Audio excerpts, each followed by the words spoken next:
ប្រិយមិត្តបងប្អូនដឹងដែរឬទេថាជនជាតិសៀមក៏ដូចជាចាចៅសៀមហ្នឹងណាដើមកំណើតរបស់វាគឺតៃមែនទេជនជាតិតៃចាខ្មែរយើងហៅវាថាសៀមហើយក្រោយមកក៏វាដាក់ងារខ្លួនវាថាសៀមដែរចាប៉ុន្តែពីពិតវាជាជនជាតិតៃបងប្អូនមែនទេដល់ក្រោយមកវាដូរពីតៃមកសៀមហើយក្រោយមកទៀតក៏ដូរពីសៀមមកជាថៃមែនទេបងប្អូនហើយដល់អ្វីបានជាវាដូរពីតៃមកថៃបងប្អូនដឹងហ៎បងប្អូនណាដឹងខ្លះមក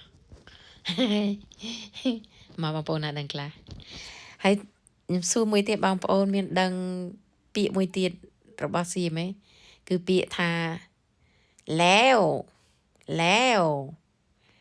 ចាអញ្ចឹងហើយបើអាតៃហើយអាតៃឡាវបងប្អូនតៃឡាវហ៎អញ្ចឹងហើយបានมันអាចដាក់ឈ្មោះតៃទៀតបានទេដូរឈ្មោះដូរត្រកូលហើយបងប្អូនប្រែជាមកថៃទៅវិញណាព្រោះតៃឡាវបងប្អូនណាដឹងខ្លះពាក្យតៃឡាវហ្នឹងស្អីគេឥឡូវយើងហៅវាវិញឈប់ហៅវាសៀមឈប់ហៅវាថៃហៅឈ្មោះដើមរបស់វាវិញគឺពូអាតៃឡាវ